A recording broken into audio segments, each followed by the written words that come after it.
خواتین و حضرات، اب سے کچھ ہی دیر بعد وزیر اعظم اسلامی جمہوریہ پاکستان عمران خان قوم سے خطاب فرمائیں گے۔ وزیر اعظم کے خطاب سے پہلے تلاوت کلام پاک اور ترجمہ۔ اعوذ باللہ من الشیطان الرجیم، بسم اللہ الرحمن الرحیم۔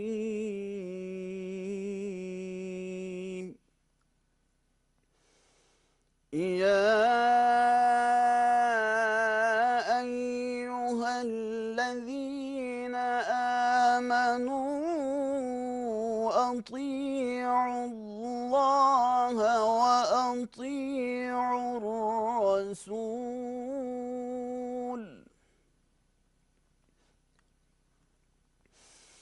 أطيعوا الله وأطيعوا الرسول وأولي الأمر منكم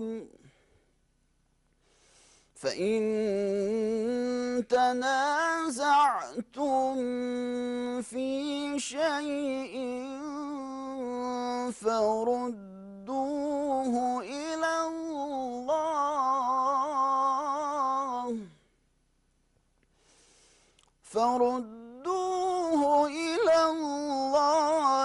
والرسول إن كنتم تؤمنون بالله واليوم الآخر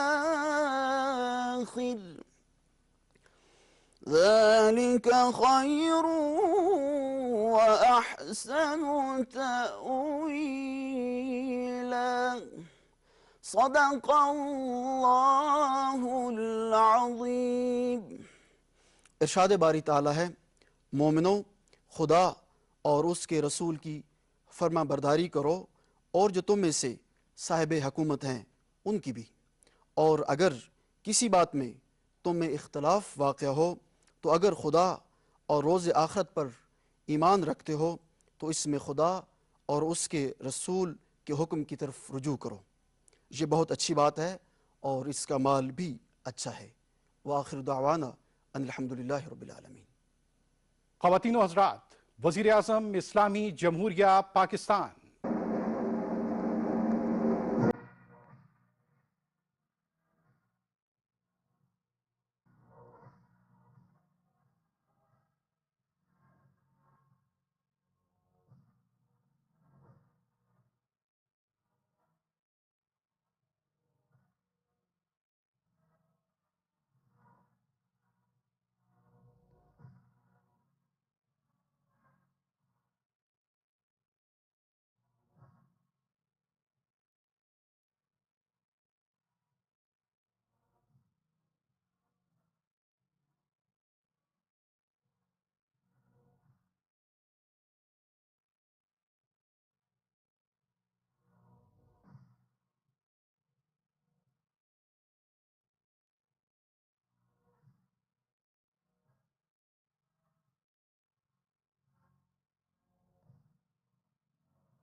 بسم اللہ الرحمن الرحیم۔ ایاک نعبد و ایاک نستعین۔ میرے پاکستانیوں، آج میں یہ جو سینٹ کا الیکشن ابھی ہوا ہے اس کے اوپر میں آپ سب سے اپنی قوم سے بات کرنا چاہتا ہوں۔ یہ سینٹ کا الیکشن اس لیے ضروری اس کے متعلق اپنی قوم کو بات کرنا اور سمجھانا کیونکہ اس کے اندر جو ہمارے ملک کے مسئلے مسائل ہیں وہ جس طرح کا یہ الیکشن ہوا ہے وہ اگر آپ سمجھ جائیں تو وہ سارے ملک کے مسئلے مسائل ادھر سے آپ کو سمجھ آتی ہے جس طرح کا یہ الیکشن ہوا ہے۔ سب سے پہلے ہم کچھ 6 سال پہلے تحریک انصاف نے سینٹ میں حصہ لیا جب پختونخوا میں ہماری گورنمنٹ تھی، تو تب مجھے اندازہ ہوا کہ سینٹ کے الیکشن میں تو پیسہ چلتا ہے، اور ابھی سے نہیں، یہ 30-40 سال سے سینٹ کے الیکشن میں پیسہ چلتا ہے. جو سینیٹر بنتا ہے، جو بننا چاہتا ہے، وہ پیسہ استعمال کرتا ہے، اور وہ خریدتا کس کو ہے؟ ممبرز آف پارلیمنٹ کو.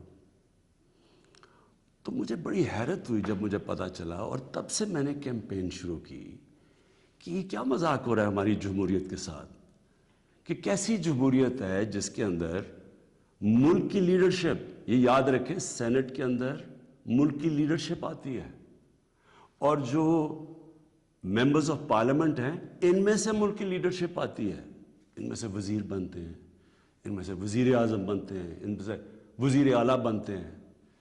تو مجھے تب سے حیرت ہوئی کہ جب آپ پیسہ خرچ کر رہے ہیں، ایک سینیٹر رشوت دے کے سینیٹر بن رہا ہے، اور دوسری طرف وہ ممبرز آف پارلیمنٹ جو اپنا ضمیر بیچ رہے ہیں، پیسے لے کے ووٹ کر رہے ہیں، یہ کون سی جمہوریت ہے؟ تو تب سے میں نے کیمپین شروع کی، اور میں نے تب سے کہا کہ اس کی اوپن بیلٹ ہونی چاہیے. ہمارا جب دوسرا سینٹ کا الیکشن ہوا 2018 میں، ہمیں پتہ چلا ہمارے تقریباً 20 ممبر آف پارلیمنٹ بک گئے تھے. انہوں نے پیسے لے کے اپنی ووٹ بیچی. ہم نے 20 ممبرز کو نکالا. لیکن پھر میں نے دیکھا کہ یہ صرف میں نہیں کہہ رہا، یہ دونوں مین پارٹیز، انہوں نے چارٹر آف ڈیموکریسی میں، پیپلز پارٹی اور نون لیگ نے چارٹر آف ڈیموکریسی میں سائن کیا کہ اوپن بیلٹ ہونا چاہیے، کیونکہ سینٹ کے الیکشن میں پیسہ چلتا ہے. اور پھر بعد میں بھی ان کی سٹیٹمنٹس آئیں، ان کے پی ایم ایل این کے پارٹی لیڈر نے بھی سٹیٹمنٹ دی، اس کی بھی آئی، ان کے سینئر، ان کے جو آفس بیئرز ہیں ان کی سٹیٹمنٹس آئیں. تو جب یہ سینٹ الیکشن کے اوپر یہ آ رہا تھا، ہم نے پارلیمنٹ میں اپنا بل بھی پیش کیا کہ اوپن بیلٹ ہونا چاہیے. ہم نے پھر جب دیکھا کہ نہیں ہو رہا، تو باقی پارٹیز جو کہ کہہ بیٹھی تھی کہ اوپن بیلٹ ہونا چاہیے، جب انہوں نے ہماری حمایت نہیں کی تو ہم سپریم کورٹ میں گئے. سپریم کورٹ میں پورا کیس ہوا. اس کیس کے اندر ججز صاحبان نے بار بار پوچھا کہ پیسہ چلتا ہے، اور اس کے دوران ایک ویڈیو نکلائی جو 2018 میں سینٹ الیکشن میں ایم پیز پیسے لے رہے تھے، وہ ویڈیو بھی نکلائی. یعنی کسی کو کوئی شک نہیں تھا.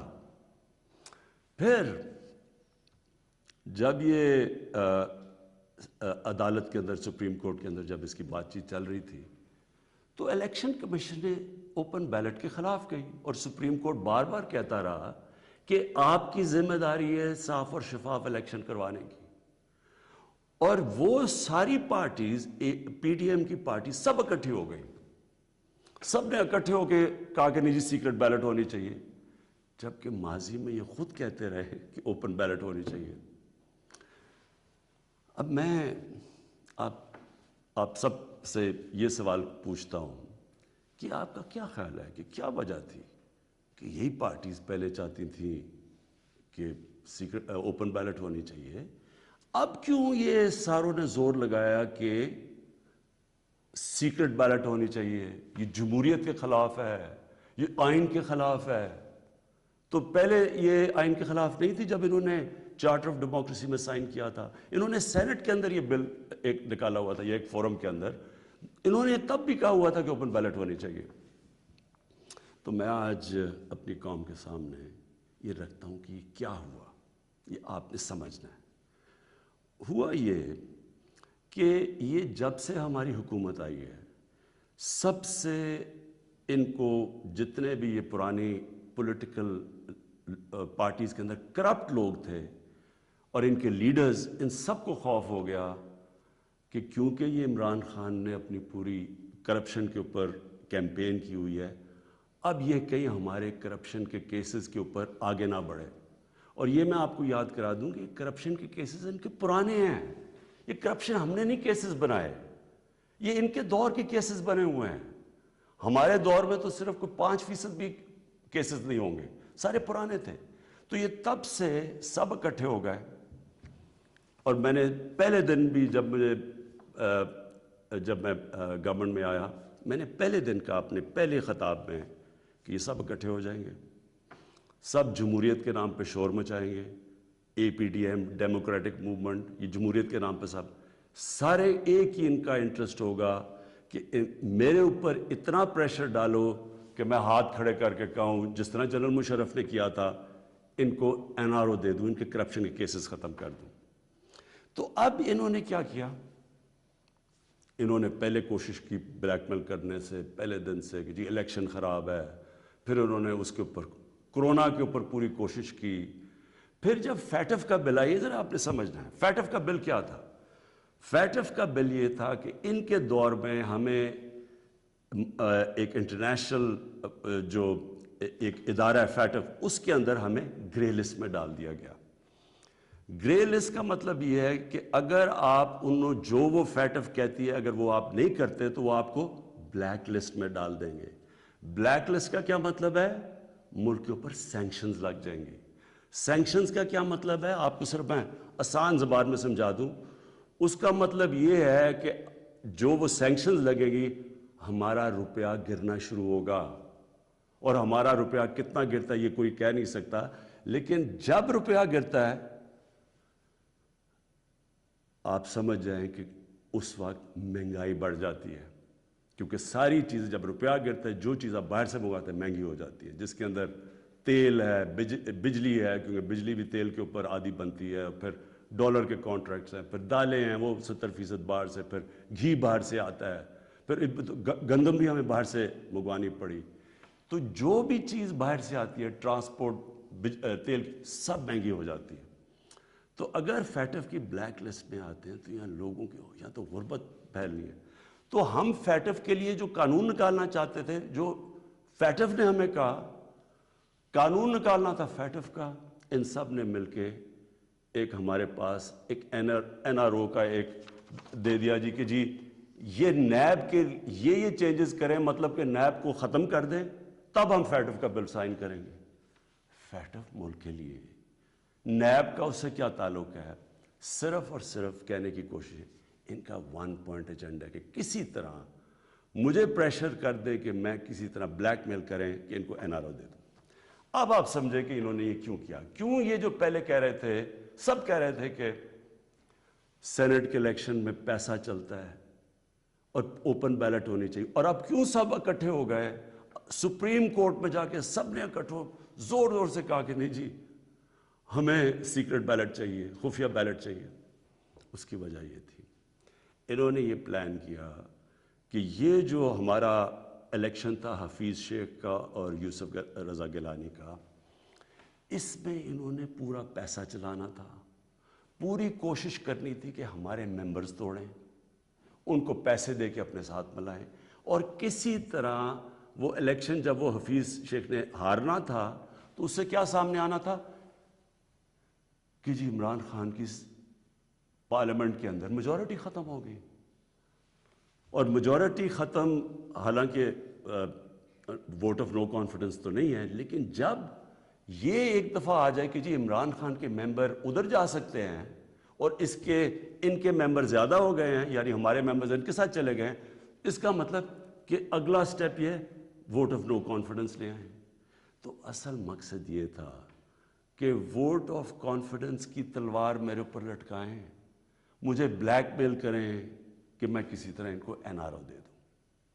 اب میں بتاتا ہوں کہ آگے میں نے کیا قدم لیے, لیکن میں صرف تھوڑا سا اپنی قوم کو, کیونکہ میں یہ ضروری ہے, آپ میں سے کئی نوجوان, ہماری نوجوان آبادی, ان کو پتہ نہیں ہے کہ میری یہ اب 25 سال ہو گئے ہیں, یہ سٹرگل ہے کیا, یہ کیوں تھی.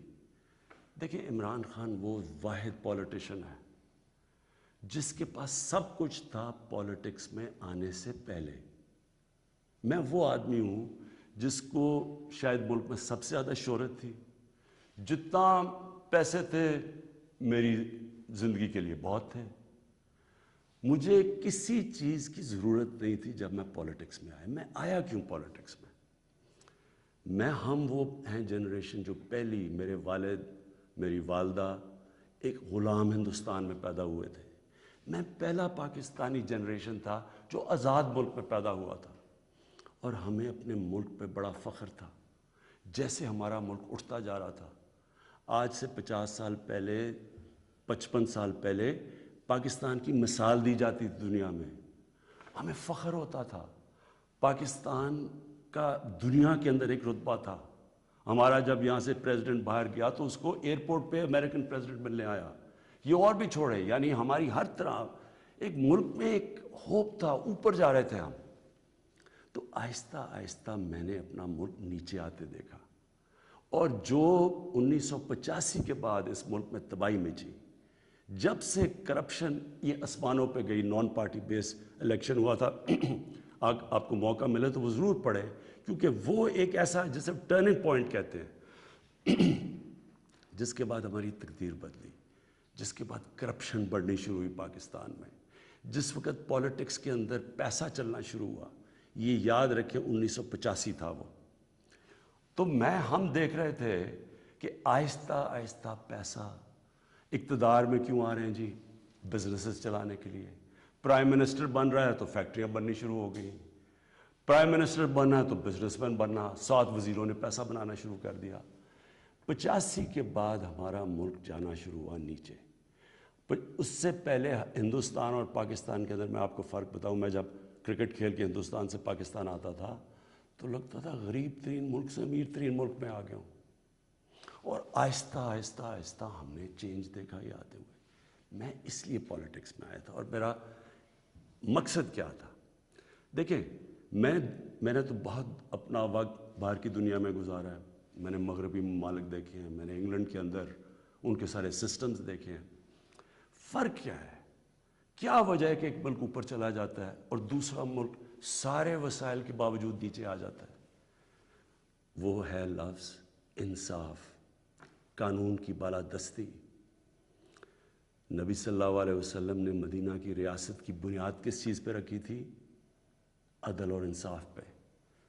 انہوں نے جب کہا تھا، اور وہ اچھا یہ ہے کیا انصاف؟ قانون کی بالادستی کا مطلب کیا ہے؟ میں چاہتا ہوں سب نوجوان آپ سب سمجھیں. قانون کی بالادستی کا مطلب یہ ہوتا ہے کہ طاقتور اور کمزور ایک ہی برابر ہوں، قانون ان سے ایک طرح کرے. جب نبی صلی اللہ علیہ وسلم نے کہا تھا کہ تمہارے سے پہلے بڑی قومیں برباد ہوئی، جو طاقتور کے لیے ایک قانون، کمزور کے لیے دوسرا قانون، وہ قومیں تباہ ہو جاتی ہیں. جب انہوں نے کہا کہ میری بیٹی بھی اگر جرم کرے بھی اس کو سزا ملے گی، کہنے کا مطلب یہ ہے کہ قانون یعنی انصاف وہ ہوتا ہے جو طاقتور کو قانون کے نیچے لے کے آتا ہے. اب یہاں کیا ہو رہا تھا؟ جو طاقتور، اس کے لیے سارا ایک قانون، وہ چوری کر رہا ہے، وہ پیسے بنا رہا ہے، وہ منی لانڈرنگ کر رہا ہے، وہ پلاٹوں کے اوپر قبضے کر رہے ہیں، وہ سرکاری ان کو کوئی پکڑ نہیں رہا تھا. بیچارے غریب لوگ جیلوں میں بھرے ہوئے تھے.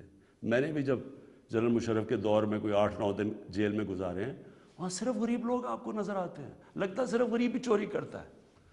دیکھیں، یہ آپ کو آج میں صرف سمجھانے کی کوشش کر رہا ہوں کہ میری سٹرگل ہے کیا. 2 چیزیں ہوتی ہیں. جب طاقتور کو ایک ملک کا قانون اس کو پکڑتا نہیں ہے، جب وہ کوئی جرم کرتا ہے تو وہ ملک اپنی تباہی کی طرف چلا جاتا ہے، جس طرح ہمارے نبی صلی اللہ علیہ وسلم نے کہا تھا. وہ کیوں چلا جاتا ہے؟ میں یہ بھی آپ کو سمجھاتا ہوں. دیکھیں، چھوٹے چوری کرتے ہیں، غریب آدمی چوری کرتا ہے، پٹواری چوری کرتا ہے، تھانے دار، وہ پیسے بناتے ہیں، تنگ ہوتے ہیں لوگ. لیکن جب ملک کا پرائم منسٹر اور منسٹر چوری کرتا ہے تو وہ ایک ملک کو مقروض کر کے رکھ دیتا ہے. وہ کیسے کرتا ہے؟ میں پرائم منسٹر ہوں، سارے جتنے میرے جیل میں چور بھرے ہوئے ہیں، ان کی ساری چوریاں اکٹھی بھی کر دو تو وہ کتنے کی بن جائے گی؟ 2, 3, 4 ارب، 5 ارب، 6 ارب. میں پرائم منسٹر ہوں، میں ایک پروجیکٹ کے اندر میں اربوں روپیہ بنا سکتا ہوں. کیسے؟ میں پاور پروجیکٹ لگاؤں، اور یہاں ہوا ایسے. پاور پروجیکٹ لگاتا ہوں 100 ارب کا، وہ ہوتا ہے اس کی قیمت 100 ارب، میں اسے کہتا ہوں 130 ارب کر دو. 30 ارب سیدھے میرے باہری ملک سے باہر ہی چلے جاتے ہیں، میرے اکاؤنٹ میں آ جاتے ہیں. اب وہ جو 30 ارب، سب سے پہلے تو سارے ملک کے چور ملا کے بھی 30 ارب چوری نہیں کرتے. وہ جو جیلوں میں بیچارے ہیں، مشکلوں میں، کوئی بے روزگار ہے، کوئی 100 مسئلے ہوتے ہیں عام آدمی کے. کئی تو ہوتے بھی چور ہیں، لیکن کئی بیچارے مجبور بھی ہوتے ہیں. وہ تو جیلوں میں ہیں. سیدھا بیٹھ کے 30 ارب ایک ڈیل میں بنا سکتا ہوں. اور اچھا اس کی قیمت کون ادا کرتا ہے؟ آپ ادا کرتے ہیں. وہ کیسے ادا کرتے ہیں؟ کہ جو 130 ارب کا جب پروجیکٹ بن جاتا ہے تو اس کا جو بجلی کی قیمت ہے وہ اوپر چلی جاتی ہے. آپ اگر کہیں پتہ چلوائیں کہ وہی پروجیکٹ جو پاکستان میں لگے ہوئے ہیں وہ کتنے پہ لگے ہیں اور جو وہی پروجیکٹ باہر کے بجلی کے لگے ہیں ان کی کتنی قیمت ہے، تو اس کی کون قیمت ادا کرتا ہے؟ قوم ادا کرتی ہے. قوم مقروض ہو جاتی ہے. ساری تیسری جن کو کہتے ہیں ڈیولپنگ ورلڈ، غریب ملک، آپ ساری ایک ملک کا آپ کو بتا سکتا ہوں ان کی غربت کا سبب کیا ہے. وہاں ان کے بھی پرائم منسٹر بیٹھے ہیں، پریزیڈنٹ بیٹھے ہیں، وزیر بیٹھے ہیں، وہ بھی ملک کا پیسہ چوری کرتے ہیں. پھر ان کو مجبوری باہر بھجوانا پڑتا ہے کیونکہ ملک میں نظر آ جائے گا نا پیسہ. اس لیے وہ پھر باہر، یہ جس طرح یہ چینی والا اور یہ پاپڑ والا، ان کے نام پہ باہر اس لیے بھجوانے پڑتے ہیں کہ وہ پکڑے نہ جائیں. اب جب وہ پیسہ باہر جاتا ہے وہ دگنا ملک کو نقصان ہو جاتا ہے. آپ کو پتہ ہے ایک یونائٹڈ نیشنز کا ایک ادارہ ہے. میں یہ چاہتا ہوں کہ آپ پورا سمجھیں کہ اس ملک سے یہ تھوڑے سے جو مل کے یہ جو بڑے بڑے مجرم ہیں کر کیا رہے ہیں آپ کے ملک سے. یہ ہمارے ملک میں نہیں صرف ہو رہا، یہ غریب ملکوں میں سب میں یہی کہانی ہے. جو ایک ادارہ ہے اس کو کہتے ہیں فیکٹائی، یہ یونائٹڈ نیشنز کا ادارہ ہے. یہ کیا کرتا ہے؟ یہ پوری طرح ریسرچ کرتا ہے کہ غریب ملکوں سے پیسہ امیر ملکوں میں کتنا پیسہ جاتا ہے، یا آف شور اکاؤنٹس میں کتنا جاتا ہے، یا بڑے بڑے لنڈن اور نیو یارک میں بڑے بڑے غریب ملکوں سے لوگ جو گھر خریدتے ہیں وہ اس کی سروے کرتا ہے. اس کے مطابق ہر سال 1000 ارب ڈالر غریب ملکوں سے امیر ملکوں میں جاتا ہے، آف شور اکاؤنٹس میں جاتا ہے. یہ فیکٹ آئی کی رپورٹ ہے. آپ کو پتہ ہے ہمارا سارا 22 کروڑ لوگوں کا بجٹ کتنا ہے؟ مشکل سے 60 ارب ہے. ہم 22 کروڑ لوگ جو ہیں، ہمارا سارا بجٹ 60 ارب ہے. تو 1000 ارب غریب ملکوں سے جاتا ہے. ایک 10 سال پہلے رپورٹ آئی تھی پاکستان سے 10 ارب ڈالر منی لانڈرنگ ہو کے ملک سے باہر جاتا ہے. تو یہ ہو کیا رہا ہے؟ غریب ملکوں سے پیسہ جا رہا ہے امیر ملکوں میں. غریب ملک غریب ہوتے جا رہے ہیں. غریب ملکوں اور امیر ملکوں میں فاصلے بڑھتے جا رہے ہیں. غریب ملک جو پیسہ ان کا ادھر خرچ ہو تاکہ روزگار ملے تو اسکولوں پہ چلے، یا وہاں وہ اس ملک کے اندر اکنامک گروتھ ہو، وہ پیسہ ملک سے باہر چلا جاتا ہے. تو جو پرائم منسٹر اور وزیر جب کرپشن کرتے ہیں وہ ملک کو مقروض کر دیتے ہیں، قرضے چڑھ جاتے ہیں. وہ قرضے اتارنے کے لیے ٹیکس لگانے پڑتے ہیں. ٹیکس سے مہنگائی ہوتی ہے، مہنگائی سے غربت ہوتی ہے. دوسرا جب وہ ڈالر باہر بھیجتے ہیں روپے پہ پریشر پڑتا ہے. جب روپیہ گرتا ہے باہر سے ساری چیزیں پھر مہنگی ہو جاتی ہیں. تو یہ جو میری سٹرگل ہے اس کا مقصد کیا تھا؟ کیونکہ میں نے تو دنیا میں دیکھا ہوا تھا، جو امیر ملک سوئٹزرلینڈ جو میں نے دیکھے ہیں ان ساروں کے اندر قانون کی بالادستی کا مطلب طاقتور قانون کے نیچے ہے. ہمارے ملک میں آپ نے تماشا دیکھا، جنرل مشرف اتنی طاقت اس کے پاس، فوج اس کے نیچے، عدلیہ اس کے نیچے، اپوزیشن وہ نہیں. اس نے پریشر میں آ کے ان دونوں پارٹیز کو NRO دے دیا. وہ NRO کی وجہ سے آج جب ہماری حکومت آئی ہے، جتنا ہم ٹیکس کا پیسہ اکٹھا کرتے ہیں آدھا چلا جاتا ہے ان کے لیے ہوئے قرضوں کی قسطوں پہ. ہم نے تو اپنا بجٹ بیلنس کر دیا، ہم نے تو خرچے اور آمدنی کو بیلنس کر دیا، لیکن جو قرضوں کی قسطیں دینی پڑتی ہے وہ ہمارے اوپر بوجھ بڑھا ہوا ہے. یہ ساری غریب ملکوں کی یہی سٹوری ہے. میں یہ آپ کو اس لیے بتا رہا ہوں آپ کو پتہ چلے کہ اس ملک، ہم ایک غریب ملک نہیں ہیں. اللہ نے اس کو سب کچھ دیا ہوا ہے، لیکن کوئی دنیا کا ملک آگے نہیں بڑھ سکتا جس کے اوپر بیٹھے ہوئے طاقتور اس ملک کا پیسہ نکال رہے ہوں باہر. کوئی ملک نہیں چل سکتا. اب واپس آ جائیں سینٹ پہ. یہ کیوں سینٹ کا الیکشن امپورٹنٹ تھا؟ انہوں نے کیوں اتنا زیادہ زور لگایا پتہ ہوتے ہوئے کہ پیسہ چلنا ہے سیکرٹ بیلٹ میں؟ یہ کیوں سب اکٹھے ہو کے انہوں نے کوشش، یہ پورا یہ جو ڈرامہ کیا ہے؟ اگر اوپن بیلٹ ہو جاتی تحریک انصاف کو تو ہمیں اتنی سیٹیں ملنی تھی جتنی ملی ہیں سینٹ میں. ہمارا تو یہ جو کہہ رہے ہیں نا کہ بہت بڑا کوئی مارکا مار لیا، ہمیں تو اتنی سیٹیں مل گئی ہیں، ہم تو سب سے بڑی پارٹی بن گئے سینٹ میں۔ لیکن انہوں نے جو سارا ڈرامہ کیا ہے وہ ایک حفیظ شیخ کی سیٹ کے اوپر، اور سارا جو پیسہ لگایا ہے، جو یوسف رضا گیلانی کا پیسے بانٹ رہا تھا شام کو، لوگوں کی ضمیر خرید رہا تھا، اور وہ جو میں نے جب اپنے ایم این اے سے جب میٹنگ کی، ہماری خواتین نے ہمیں بتایا کہ جی ہمیں کال کر کے آفرز مل رہی تھی، کوئی ہماری پرانی پی ٹی آئی کی وہ کال کر کے کہہ رہی تھی 2 کروڑ سے بولی لگ رہی تھی۔ اب میں الیکشن کمیشن سے تھوڑا بات کرنا چاہتا ہوں۔ دیکھیں، الیکشن کمیشن آپ کا بہت بڑا رول ہے، آپ کی سب سے بڑی ذمہ داری صاف اور شفاف الیکشن ہے، یہ آپ کی آئینی ذمہ داری ہے۔ پہلے تو مجھے یہ نہیں سمجھ آئی کہ آپ نے عدالت میں کیوں جا کے کہا کہ جی خفیہ بیلٹ ہونی چاہیے۔ مجھے یہ بتائیں، کوئی آئین اجازت دیتا ہے چوری کرنے کی، رشوت دینے کی؟ کوئی آئین اجازت دیتا ہے جو 30 سال سے ہو رہا ہے؟ پھر جب آپ کو سپریم کورٹ نے موقع دیا، کہ انہوں نے آپ کو کہا کہ ہاں اس دن سیکرٹ بیلٹ کروا لو، لیکن اس کے بعد ان کی آئیڈینٹیفیکیشن رکھو بیلٹ کی، کہ ہم مثلا آج پتہ چلوانا چاہتے ہیں جی ہمارے 15-16 لوگ جو بکے ہیں، میں ورڈ یوز کر رہا ہوں بکے ہیں، ہمیں پتہ تو چلے وہ کون ہے۔ آپ نے ان مجرموں کو بھی بچا لیا یہ سیکرٹ بیلٹ کروا کے، آپ نے ہماری جمہوریت کو نقصان پہنچایا ہے۔ مجھے بتائیں کون سی جمہوریت ہے جدھر پیسے دے کے کوئی سینٹ بنتا ہے؟ یہ جمہوریت ہے؟ جمہوریت کا تو مطلب ہوتا ہے الیکشن سے لوگ اوپر آتے ہیں، یہ پیسے دے کے اوپر آنے کا یہ جمہوریت ہے؟ دوسرا مجھے بتائیں کہ جو ہمارے بچے ہیں، ہمارا ایک نوجوان آبادی ہے، ہم کیا ان کے لیے مثال سیٹ کر رہے ہیں؟ سارے ملک کے سامنے پیسے چل رہے ہیں، وہ ویڈیو چل رہی ہے پیسے کی۔ اس سے پہلے ویڈیو چلی جو 2018 کے الیکشن میں کہ جناب وہ ایم پیز کروڑوں روپے ایسے ایسے کر کے بیگز میں ڈال رہے ہیں۔ کوئی کچھ کوشش کی؟ کیا آپ کو یہ نہیں پتا کہ آپ کی ذمہ داری تھی انویسٹیگیٹ کرنے کی؟ ساری ایجنسیز آپ کے نیچے ہیں، سب کے سامنے یہ تماشا ہوا۔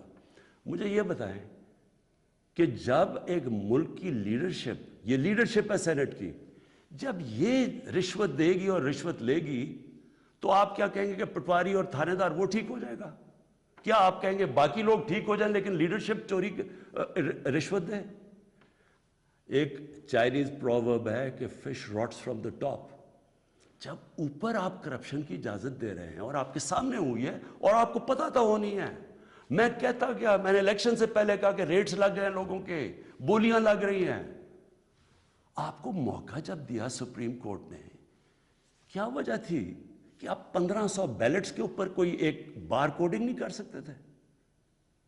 آپ نے تو پوری طرح ایک موقع دیا ملک کی جمہوریت کو ڈسکریڈٹ کرنے کے لیے۔ اس سے کیا ہوا؟ میں آپ سے سوال پوچھتا ہوں کہ آج کیا ہماری جمہوریت اوپر گئی ہے نیچے گئی ہے؟ جو آپ نے ملک کی موریلٹی، اخلاقیات کو نقصان پہنچایا ہے کہ یہ جو اوپن ہارس ٹریڈنگ ہو رہی ہے، کیا اس سے فرق پڑا؟ مجھے بتائیں، یہ ایک بڑی عظیم خواب کا نام تھا پاکستان، اسلامی فلاحی ریاست۔ یہ علامہ اقبال نے کہا تھا مثال بنے گی مسلمان دنیا کے لیے۔ مجھے بتائیں یہ اپنے نوجوانوں کو آپ کیا بتائیں گے؟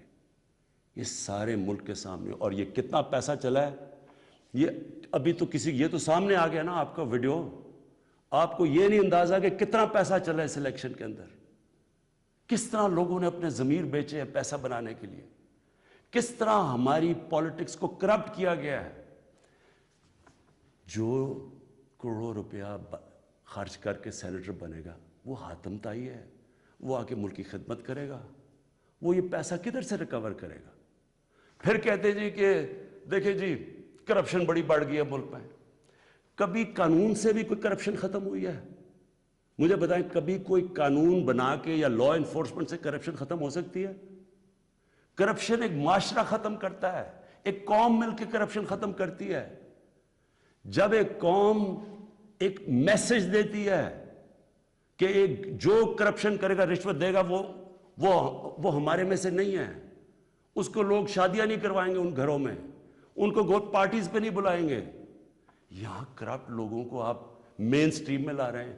اور میں یہ بھی کہنا چاہتا ہوں, ہمارے وہ میڈیا کے لوگ, میں ان سے سوال پوچھتا ہوں, بڑے بڑے صحافی عدالت میں جاتے ہیں, عدالت میں جا کے کہتے ہیں کہ جی وہ نواز شریف کو تقریر کرنے کی موقع دینا چاہیے, وہ نیلسن منڈیلا تقریر کرے گا, ملک کو پتہ نہیں کیا فائدہ ہوگا. ایک آدمی سپریم کورٹ سے کنوکٹ, ایک مجرم جھوٹ بول کے ملک سے بھاگا ہوا, جس کے اوپر اربوں اربوں روپے کی چوری, اس کے بیٹوں کے اربوں روپے کی پراپرٹیز میں رہ رہے ہیں لنڈن. ملک سے کیوں بھاگے ہوئے جی؟ ہم برطانوی سٹیزن ہیں. وہ تو جی بکنگھم پیلس میں پیدا ہوئے تھے نا, کدھر سے پیسہ آیا ان کے پاس؟ یہ یہاں سے پیسہ چوری کر کے باہر بیٹھے ہوئے ہیں, وہ باہر بیٹھا ہوا ہے, اس کا منشی جو دماد ہے وہ باہر بیٹھا ہوا ہے, ان کے بچے باہر بیٹھے, سارے اربوں پتی ہیں, کوئی جواب. اور یہاں ہمارے صحافی کہہ رہے ہیں کہ جو اسے تقریر کرنے کا موقع دے. وہ کوئی جیل سے نکلتا ہے اربوں روپے کی کرپشن کے چارج, وہ جا کے پھول پھینک رہے ہیں لوگ اس کے اوپر. مجھے یہ بتائیں کیسے کرپشن ختم ہوگی؟ جب آپ معاشرہ جب ان کرپٹ لوگوں کو ایکسیپٹیبل کر دے گا, یہ کھلے عام, جب یوسف رضا گیلانی یہ جب بنے گا سینیٹر اور وہ پیسے چلا کے, اور ہم اس کو ایکسیپٹ کریں گے, جی وہ ہو جی جمہوریت ہے بڑی آ گئی. یہ صرف میں یہ سمجھنے کی کوشش کر رہا ہوں کہ کیا ہمیں فکر ہے اپنے آنے والے بچوں کی, اپنی جنریشنز کی, اپنی نسلوں کی, کہ کیا ہم ایگزامپل سیٹ کر رہے ہیں ان کے لیے. میں اپنی ساری قوم سے پوچھتا ہوں کہ اگر آپ ان لوگوں کو ایکسیپٹ کر لیں گے, جو بڑے بڑے ڈاکو, کہ عمران خان کی اکیلے کی ذمہ داری لگی ہوئی ہے کہ ان کے پیچھے پڑا رہے؟ یہ آپ سب کی ذمہ داری ہے. سنگاپور کے اندر جب ایک وزیر نے چوری کی, کرپشن کی, لی کوان یو جو ان کے پرائم منسٹر کا سب سے قریبی تھا, اس نے جب اس کو سزا دلوائی اس نے خودکشی کر لی, کیونکہ اسے پتا تھا معاشرے میں اب میری جگہ ختم ہو گئی ہے. اس کو معاشرے میں ہال نہیں ڈالیں گے, پھول نہیں پھینکیں گے کہ نیب سے باہر آ رہے جی پھول پھینک رہے ہیں. کوئی نہیں پوچھ رہا کہ اس نے کتنی کرپشن کی ہے. میرے پاکستانیوں, دیکھیں یہ آپ کے اوپر ہے, کیا آپ اپنے ملک کو اوپر لے جانا چاہتے ہیں یا ان چوروں کے ساتھ کمپرومائز کرنا چاہتے ہیں؟ ہم آج اس لیے یہاں ہیں کہ ہم نے چوری ایکسیپٹ کی, چوروں کو ایکسیپٹ کیا. ہم نے ان لوگوں کو جب ہمیں پتہ ہوتے ہوئے کہ انہوں نے آپ کا پیسہ میرا تو نہیں پیسہ چوری ہوا, یہ جو پیسہ باہر گیا یہ میرا تو پیسہ نہیں باہر گیا, یہ ہمارا پیسہ باہر گیا ہے. یہ کانٹریکٹس کے اوپر پیسہ بناتے ہیں, ہر چیز کے اوپر. سڑک جو بنی ہوتی ہے 1 ارب روپے میں, وہ بناتے ہیں 1.5 ارب روپے میں, باقی پیسہ ان کی جیب میں. اور وہ سارا, آپ ساری قوم جو ہمارے اوپر قرضے چڑھے ہوئے ہیں, پیچھے تو جائیں یہ قرضے چڑھے کیسے ہیں؟ کون سی قوم آگے بڑھ سکتی ہے؟ ایک مجھے قوم بتائیں, ایک ملک بتائیں, ایک مجھے ملک بتائیں جس کے پرائم منسٹر اور وزیر چوری کر رہے ہوں اور وہ ملک ترقی کر رہا اور خوشحالی ہو. ایک ملک مجھے بتا دیں. اور جو ملک سزا اور جزا نہیں کرتا, طاقتور کو سزا نہیں دیتا, وہ طاقتور جو مرضی کرے, وہ اچھا وہ بدقسمتی سے ان کو وی آئی پی کی طرح ٹریٹ کیا جاتا ہے. جیلوں میں بھی وہ وی آئی پی ہیں. انہوں نے اربوں کی چوری کیا, وہ بیچارہ غریب آدمی نے کوئی کسی کی بھینس اٹھا لی کچھ, وہ اس کا حال دیکھے اور ان وی آئی پیز کا حال دیکھے. قوم کرپشن سے لڑتی ہے, قانون اکیلا کرپشن نہیں ختم کر سکتا. یہ جو آپ نے ڈرامہ دیکھا ہے آپ کے سامنے جو ہوا ہے, ساری قوم نے دیکھا ہے کہ پیسے دے کے ایک وزیر جیت گیا اور بڑی تالیاں بجے, جی بہت بڑا زبردست کام کیا اس نے. اس کا ماضی اٹھا کے دیکھیں, $60 ملین کا پاکستان کا پیسہ پڑا تھا سوئٹزرلینڈ میں. آصف زرداری تو کہہ ہی نہیں سکتا تھا میرا, کیونکہ اس نے تو کوئی ڈکلیئر ہی نہیں کیا, چوری کا پیسہ تھا. سپریم کورٹ اسے کہہ رہا ہے کہ لیٹر لکھو کہ پاکستان کا پیسہ سوئٹزرلینڈ کو واپس دیں. لیٹر نہیں لکھا. وفاداری جی, میں جی بڑا وفادار ہوں. کس سے؟ کسی انسان سے وفادار ہوں. پاکستان کا پیسہ سوچیں, 8-9 ارب روپیہ پاکستان کا باہر پڑا ہے, وہ آ جاتا, ہم اسے کیا کیا کر سکتے ہیں؟ اسکول بنا سکتے ہیں, لوگ اسپتال, 100 چیزیں کر سکتے ہیں. لیکن جی اس نے وہ تو یہ اس کی سب سے بڑی ہے, اس پہ ڈسکوالیفائی ہوا ہے. آج بڑے زوروں شوروں سے جی سینیٹر بن گیا, جی بہت بڑی کامیابی ہوئی ہے. اب میں آخر میں اپنی آپ سے آخری جو بات کرنا چاہتا ہوں وہ یہ، ان کا خیال یہ تھا کہ میرے اوپر یہ نو کانفیڈنس کی تلوار لٹکائیں گے، اور میں کیونکہ مجھے کرسی بڑی عزیز ہے تو میں ان کو کہوں گا کہ جی ہاں جی ٹھیک ہے، میں آپ کو NRO دے دیتا ہوں، یعنی آپ کی جتنے بھی کیسز میں آپ کو ختم کر دیتا ہوں۔ میں پرسوں کانفیڈنس موشن لے رہا ہوں، اسمبلی کے پاس جا رہا ہوں، کانفیڈنس اپنی اسمبلی کو کہہ رہا ہوں آپ بتائیں سامنے، کیونکہ وہ تو اوپن ہوگا نا، اب یہ آپ کا ڈیموکریٹک، میں اب اپنے سارے ممبرز کو کہہ رہا ہوں یہ آپ کا جمہوری رائٹ ہے، آپ کہہ سکتے ہیں کہ جی ہم عمران خان کے ساتھ نہیں ہیں، میں آپ کی عزت کروں گا، ٹھیک ہے، میں نااہل ہوں، اتنا قابل نہیں ہوں، آرام سے ہاتھ کھڑے کریں کہ نہیں ہے، میں اپوزیشن میں چلا جاؤں گا، اگر آپ جیت جاتے ہیں میں اپوزیشن میں بیٹھ جاؤں گا، لیکن خفیہ طور پہ ہاں جی ہم آپ کے لیے ووٹ کریں گے، پیسے لے کے کسی اور کو ووٹ کریں، آپ اپنی آخرت تباہ کرتے ہیں۔ خوف خدا ہونا چاہیے آپ کو، اوپر والا تو سب کچھ دیکھ رہا ہے، ہمیشہ فکر کیا کرے اپنی آخرت کی۔ تو میں کانفیڈنس لوں گا جا کے اپنی اسمبلی سے، اور میں آپ کو یہ بتا دوں، یہ اب میں ذرا مخاطب ہوں، یہ جو سارے PDM کے جتنے یہ بڑے بڑے جو ان کے جو یہ جو بڑے بڑے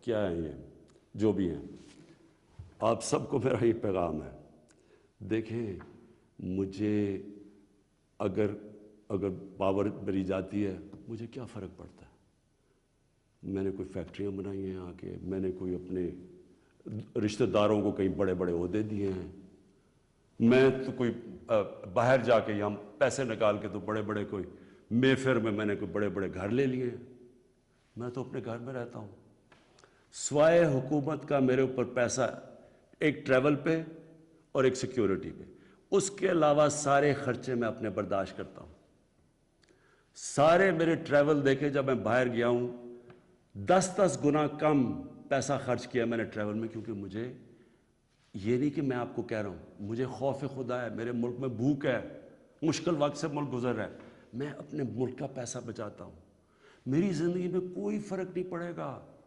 اگر میں اقتدار میں نہ ہوں، کوئی میری زندگی میں نہیں فرق پڑے گا، لیکن آپ سب کے لیے میرا پیغام ہے، میں چاہے اپوزیشن میں بیٹھوں چاہے اسمبلی سے بھی باہر ہو جاؤں، میں نے آپ میں سے کسی کو نہیں چھوڑنا جب تک آپ اس ملک کا پیسہ واپس نہیں کریں گے، میں اگر باہر بھی ہو جاؤں میں اس قوم کے لوگوں کو نکالوں گا، یہ جو قوم ہے یہ اپنا جب ملک کا پیسہ چوری ہوتا ہے اس کو بچانے کے لیے نکلے گی، چوروں کے پیسے کو بچانے کے لیے قوم نہیں نکلتی، جو آپ نے جتنی کوشش کر لی ہے، میں آپ کو پبلک نکال کے دکھاؤں گا، مجھے کوئی فرق نہیں پڑتا میری زندگی کو، ملک کے لیے جب تک میں زندہ ہوں میں اس ملک میں قانون کی بالادستی کے لیے اپنے ملک کے اندر یہ لوگ جو کہ میں ان کو ملک کے غدار کہتا ہوں، جو چوری کر کے پیسہ باہر لے کے جاتے ہیں، میں ان کا مقابلہ کرتا رہوں گا، اور میرا یہ ایمان ہے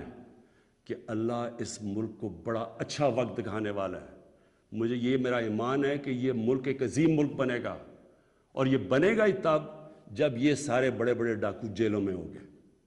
پاکستان پائندہ باد۔